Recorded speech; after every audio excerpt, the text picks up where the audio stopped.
Few experiences are more rewarding or perhaps more terrifying than a fundamental shift of your underlying assumptions. Having your thinking turned upside down can be both thrilling and eye-opening. In college, my thinking was upended. Sitting in an ancient Greek class, it dawned on me just how language-specific my worldview was. Up till that moment, I didn't fully realize that not every language requires sentences to start with nouns, or uses the same letters, or has the same moods and tenses. The courses that I took dramatically changed how I looked at the world. It revealed a filter that I'd never noticed that had been placed by language. This and other experiences taught me that there are worlds of unknowns right before our very eyes, just waiting to be discovered. We just have to seek them out. We usually seek the comfort of certainty, but given the right set of circumstances, we can be captivated by the unknown, the enjoyment of slowly unraveling a mystery. One of the forces that drives us from the ease of the familiar to venture out into the unfamiliar and unknown is curiosity. Think back. When was the last time you were curious? Or are you curious about anything today? How about this week, this month? When was the last time you had your thinking turned upside down? As humans, we tend to see the world around us as simple. Of course, this couldn't be further from reality. The world is dynamic, complex, changing, moving, and only an incomplete view of the world renders it simple. But incomplete knowledge of a thing can actually make you less curious. We don't realize that there's more yet to be discovered. Curiosity is powerful. It's been described as a central human motivation, a universal human strength, and a pillar leading to human achievement. Psychologists tell us that curiosity enhances intelligence, it increases perseverance, and it propels us to deeper engagement, superior performance, and more meaningful goals. However, it seems that more of the world in the 21st century has been shaped by our consumer demands and desires, our politics, our differences, and our fears than by our curiosity. Is it possible for us to recover a bit of the curiosity we once had? We're going to spend a few minutes together, you and I, exploring curiosity. And much like tea brewing, curiosity requires margins of time to oxidize as the surrounding elements extract and infuse our thinking. Cheers.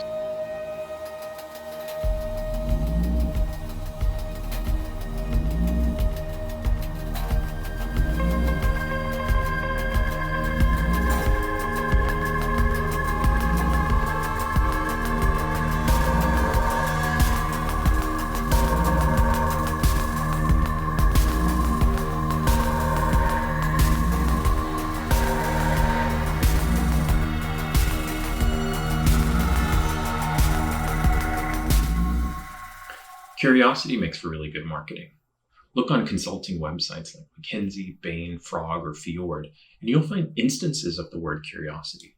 But they're basic nods to the notion that our people need to be curious, but exceedingly little on how to actually grow your curiosity. The use of a word is any indication of its importance to an organization.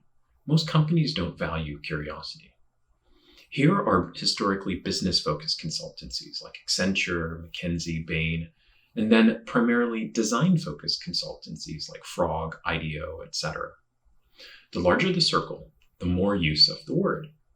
Very quick analysis of all the pages on their website shows that most of the pages in business-focused companies make use of the word business most often, and design-focused companies naturally talk about design more. You'd expect that. But neither business-focused nor design-focused companies make much use of the word curiosity.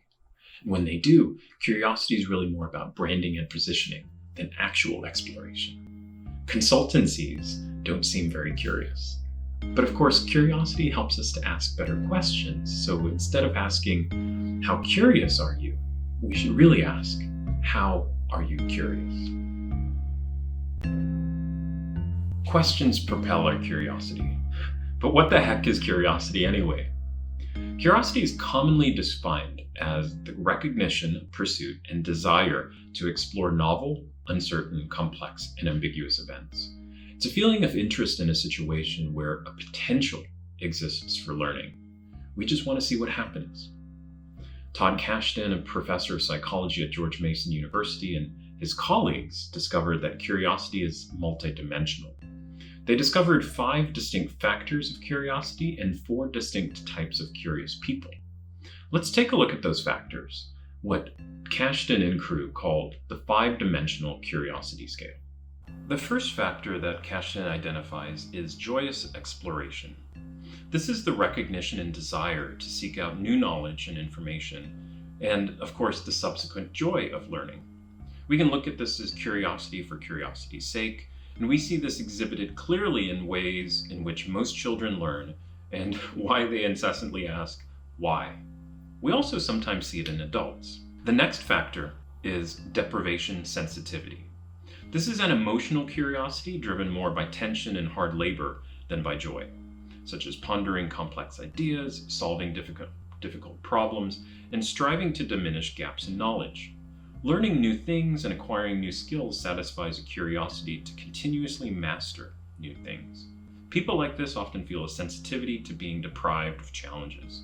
It's why they do puzzles. It's why they take adult learning classes. It's why they feel satisfaction in learning new skills. The next is stress tolerance. This is the willingness to embrace the stress and ambiguity of exploring new, mysterious, or risky experiences. This is the primary driver of why people who love to travel and experience new cultures or go wilderness trekking, even with the discomfort and stress that comes with it. Next is social curiosity. This is the desire to know what other people are thinking and doing by listening to, talking with, and socializing with other people. They're anthropologists. Finally, thrill-seeking. This is the willingness to take physical, social, and even financial risks in order to acquire new experiences. These are the folks that enjoy extreme sports, but this also applies to serial entrepreneurs and even stand-up comedians. You can think of it as the curiosity of the thrill. Now let's take a look at Kashdan's 4 types of curious. Kashdan's 5-dimensional scale helps us understand the factors of curiosity, but not everyone's curious about the same thing in the same way, so we have to look at the types of curious people. First, the fascinated. If you're into 80s sitcoms like me, think Balki Bartokomous from Perfect Strangers. These are people with inquisitive minds who have a love of life. These individuals are social, enthusiastic. They can be assertive, they can be aspiring people who love to be in the know and are influential. They thrive on the unpredictable and see life as an adventure. Next is problem solvers. The 80s sitcom version of problem solvers would be Angus MacGyver. These are hardworking individuals with the core value of independence. They love to learn while working relentlessly at problems they feel must be solved. Next is empathizers. Think Rose Nyland on Golden Girls. Despite being socially perceptive, these folks prefer to observe what's going on around them instead of participating. They sometimes feel anxious, they're sometimes introverted, but they are socially curious about why people do the things that they do. Avoiders. And if we started with Balki Bartokomous, here we have to end with his cousin Larry. Avoiders are the least curious, they're the least confident, and they shy away from things that they don't know or understand. This group sometimes feels stressed more than any other group, and they endorse an inability to handle difficult situations. They avoid confrontation, and they demonstrate sometimes a lack of understanding of their emotional life. What kind of curious are you? Want to find out? Here's a link to a place where you can take a curiosity quiz. Notice that word empathy, a trait commonly understood to be a good thing for designers and very useful in the design process, is connected here with curiosity. Let's take a deeper look at empathy's relationship to curiosity. Empathy is long considered to be a trait that all good designers possess, but is it really? Donald Norman wrote a very eloquent article titled "Why I Don't Believe in Empathetic Design," and it's a must-read for all 21st century designers.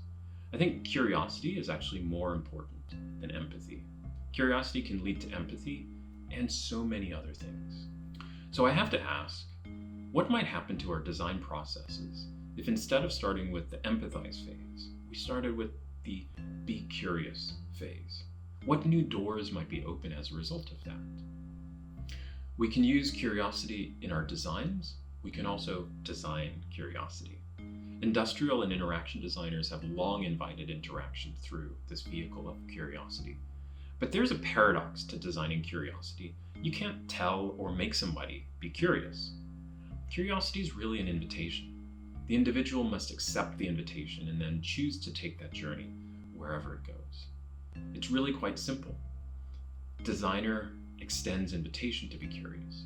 The invitation could be accepted or rejected. Most invitations require us to act, and then they meaningfully and satisfyingly reward our action and our curiosity. When we extend the invitation to be curious, we have to keep in mind that we cannot take off the lenses that individuals bring with them.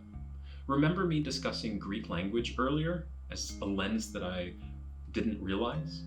Our lenses are shaped by, yes, our language, our upbringing, our education, the media, our leaders, relationships, and so much more.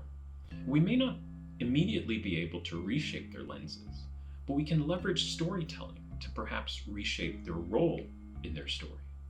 In fact, writers know a great deal about creating curiosity. Clues, red herrings, speculation, these are words designers don't often use in their practice. But it's a golden rule of storytelling to give the audience what they want, just not how they expect it. Designers can learn a lot from that notion. When we talk about curiosity, we inevitably go back to our childhoods. We find there an abundance of curiosity. We knew so little of the world, and it was ours to explore. If only those pesky adults didn't keep getting in the way. Maybe as a kid, you too read the book Where the Wild Things Are. Did you ever notice there are no page numbers in the book? It's meant to be read in one sitting. Sometimes, in order to reward our curiosity, we have to give it time. Like tea, we have to allow our curiosity time to brew and steep and infuse our thinking. Now, I asked you no fewer than 25 questions during this talk. I hope you thought of many more along the way. Write them down. Let your questions infuse your thinking. Now, I don't know about you, but today's the oldest I've ever been. I've spent 20 years in the 20th century, and I've spent another 20 years in the 21st. From my perspective, design in the 20th century seems very copy-paste. We borrowed from familiar molds, we leveraged patterns that we recognized to create somewhat new things. Many of these molds have given us the problems that we're now facing. Design in the 21st century is not about breaking molds. It's about identifying additional ones, seeking out additional possibilities, additional patterns, additional ways of thinking, being, and knowing. And this kind of work demands a curiosity that's deliberate and sustained. Curiosity, design, and empathy. They all seem distinct, yet somehow obviously related. I challenge you to think of each of these as three sides of the same shape. It's up to us to put it all together.